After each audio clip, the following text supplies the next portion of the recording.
Namaskar my friends, and today I'm back here with another Transformers review, and today we'll be taking a look at the Studio Series 91 Megatronus aka Fallen from the second Transformers movie directed by Michael Bay, The Revenge of the Fallen. So let us get to the packaging first, and I don't have the packaging for this one, but this is what the packaging mainly looked like. And I think this figure released about a year back, or maybe a year and a half back, I don't quite remember. But thanks to a dear friend of the channel in Yatin Marotia, who has once again hooked us up with this figure, and I finally have him for review. So thank you so much, Yatin, again, brother, for helping me out review this one. I've been wanting to review this guy for quite some time, and here's the thing, I have never watched a review of The Fallen on YouTube. I've never watched a review.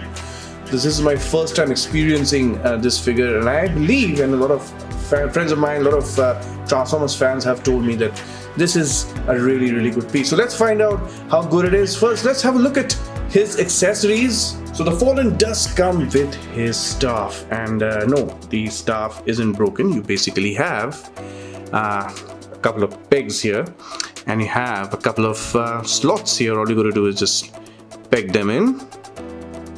Right, peg it in, and there you go. That's the staff, and yeah, that's pretty big. That is pretty big. As you can see, some very nice. As you can see, there's some very nice sculpted details going on here. And it looks very cool. Just zoom in on that a little bit. So yeah, there's a lot of sculpted details going on here.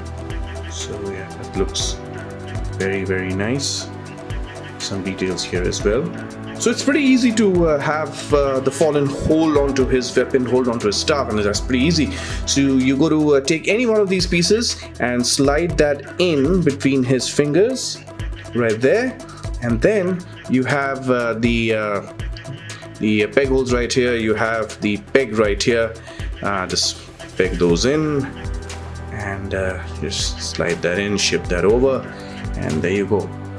There you go. That's how Fallen holds the staff, and he holds it pretty securely. That's not going to go out of his hand. That's not going to fall down, and that's not going to get loose either. So yeah, he holds it pretty securely. So now let's have a look at the figure.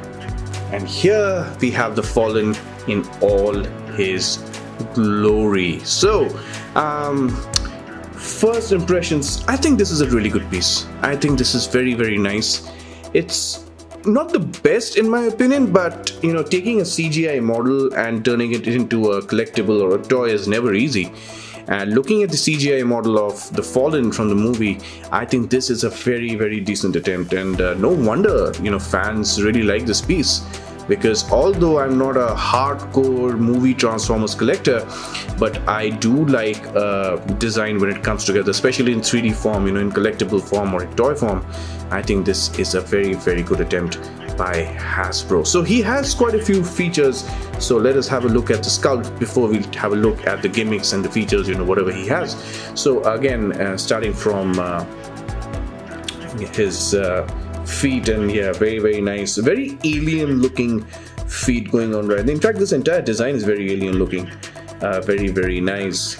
A lot of sculpted details going on right there. Very cool. Lot of sculpted details, and you know, overall I think very good attempt here by Hasbro. And those are his that's his hand basically, and as you can see that the number of fingers he actually has. Wow, that's very cool. He also has this orange paint over his body. Basically, those are the parts that basically glow in the movie, as you can see right here. And I think that's a pretty good job to replicate that look, that movie look. And yeah, that looks pretty cool. That looks pretty cool. Loads of details here on his chest area as well. Wow, lots of details right there. Let's have a look at the back, and even the back is done really well. Very nice. The back is done really well. That looks very cool. Very nice. And these are basically appendages. I think these are appendages, and they basically do not come connected to him. Just got to connect to his body here. So that's not very difficult. That's pretty easy. We'll be able to figure it out. But once again, very, very nice. No hollow parts, sculpted details all over. Nice paint going on right there. And certain sections of his body, especially this part of the arm, I think this is transparent plastic, isn't it? Yeah, it is. So yeah, got some nice detail. It doesn't make much of a difference, very, very subtle, but I like it. I like that they've given us some variations in the figure. I mean, it is completely painted black, but there's some nice variations going on right here. I really like that. Kind of breaks up the figure a little bit in under lights. So yeah, that looks pretty good. These tentacles here, these don't basically move. But speaking of tentacles, let's have a look at that face. And yeah, that face. Only a mother will love that face. That is one scary looking dude, isn't he? Very, very nice sculpted details going on right there. And here is an interesting gimmick. What you can do is you can lift off his face mask here that Optimus pretty much gets rid of, and there we go. That is the Fallen's endoskeleton. And yeah, that looks very cool. Very, very nice. Got some very nice light piping going on here. His eyes are glowing because of light piping, right? That looks very cool. Really, really like that. I think that's super cool. I mean, I can see the reasons why fans really love this figure. And here's an interesting thing. His jaw, I think, opens. Yeah, the jaw actually opens. That's cool. Wow. That's pretty cool. Remember the last scene in Revenge of the Fallen when Prime finally kills him? I rise, you fall. Remember that? And he has this liquid pouring out of his mouth. Yeah, that's pretty cool. I really like that. A lot of playability. Very nice. And in case you want to get his faceplate back on, what you got to do is make sure that this light piping area is facing up, and attach it to the face. Push it down a little bit, and there we go. So it seems that I missed out on an important detail, and before somebody points it out to me in the comments, let me just show you. So these spike pieces are supposed to be brought out like this, and I actually forgot to do that. That looks even better, doesn't it? That looks fantastic. So very, very sorry about that, but there you go. I know the entire review you have these two spike pieces not showing, and my apologies for that. So yeah, don't get me in the comments, please. Forgive me. So for articulation, his head is on a ball joint, so he does look up. And you can sort of recreate that pose, you know, where he tells Megatron, the sun will now finally be ours, you know, something like that. Or I now have your son, or something like that. I don't quite remember. But yeah, the head is on a ball joint. It doesn't quite look up. If we get his face mask off, his head looks up quite a bit, looks down a little bit, goes side to side. Side to side, it is basically at an angle. And you also get some very nice tilt going on right there. I don't know if you can get the same kind of tilt with the faceplate on. Let's have a look. Yeah, there we go. So yeah, we do get a little bit of tilt with the faceplate on as well. So yeah, that's pretty good. Now here's an interesting thing. These appendages, or these joints right here, they are articulated. So if you sort of lift up his shoulders, these extend as well, right? The problem is these sometimes the ball joints do come off, right? So you can put it right back in case they do. But yeah, that's some pretty neat engineering going on right there. So yeah, the shoulders do go up that far with his with those parts on his back. Oh, and there you go. That's what I was talking about. It just kind of opens up. So you can definitely just get that back in there. And yeah, there we go. There's a bit right there. There we go. So yeah, the shoulders do go out that far. We do get a nice bicep swivel as well, and we do get a nice double jointed elbow going on as well. That looks pretty good. And we do get an in and out going on right here as well. Once again, this part just opens up. I'm just going to put that in. we do get a rift swivel going on right here. We do get an in and out. The fingers don't articulate. We don't get anything in the waist. His leg does kick forward. that's one hell of a range. It does kick back quite a lot actually. It does do the splits. So there you go. It does have a swivel, that is pretty cool. It does have a single jointed knee. We do get some ankle pivot here as well, and these articulate as well because of the transformation. So yeah, so there you go. That's pretty neat. I quite like the articulation on this one. You can get him into some very, very nice poses. So now let's have a look at his transformation. Yes, he does have a transformation, and we're going to have a look at that right now.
Here he is in his jet mode, and again, first impressions, I quite like it.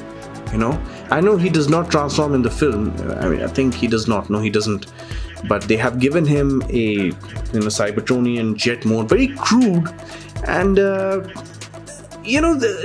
this really wasn't required, but I quite like it. I quite like it.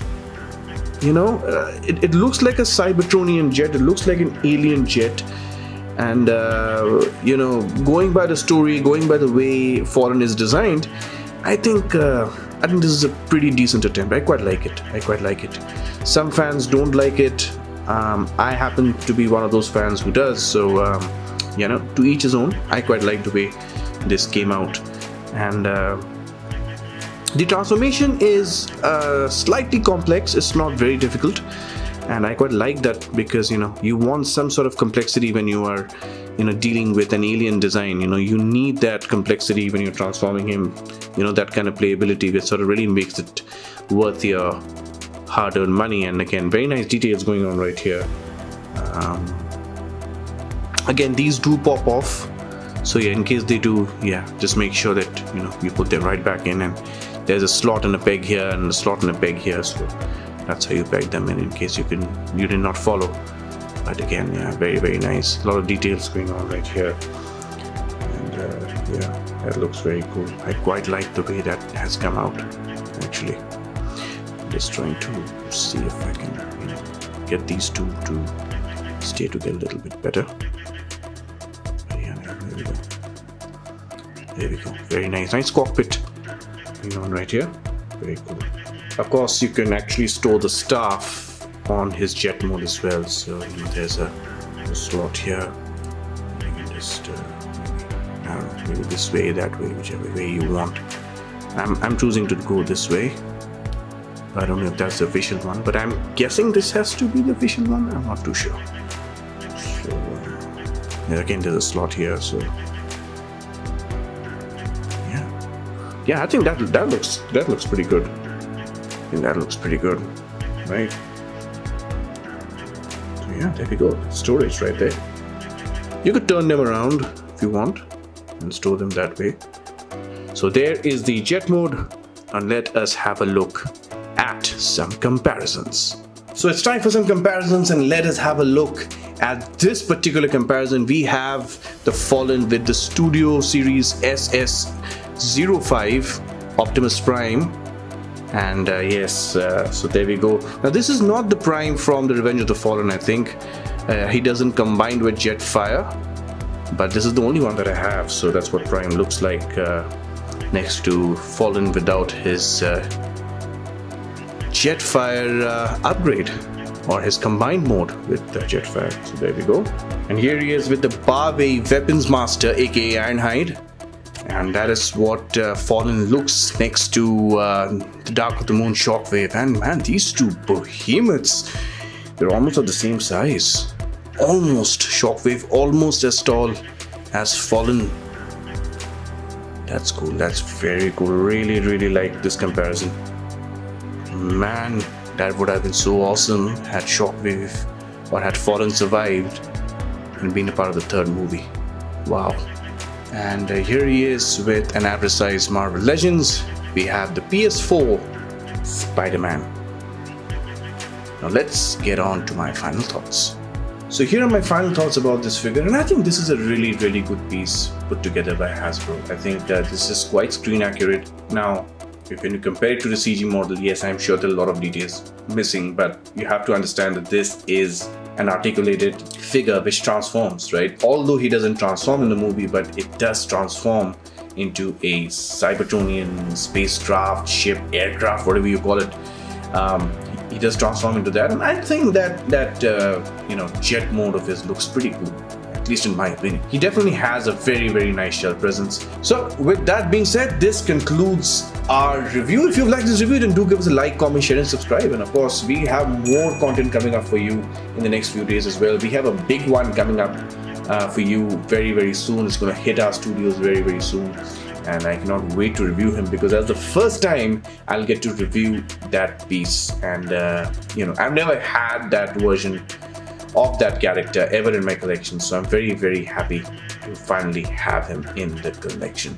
Well, till then, please take very good care of yourselves. Enjoy the holiday season, enjoy your family, spend time with your families, enjoy your collection, and always remember, till all are one. Thank you so much for joining us today.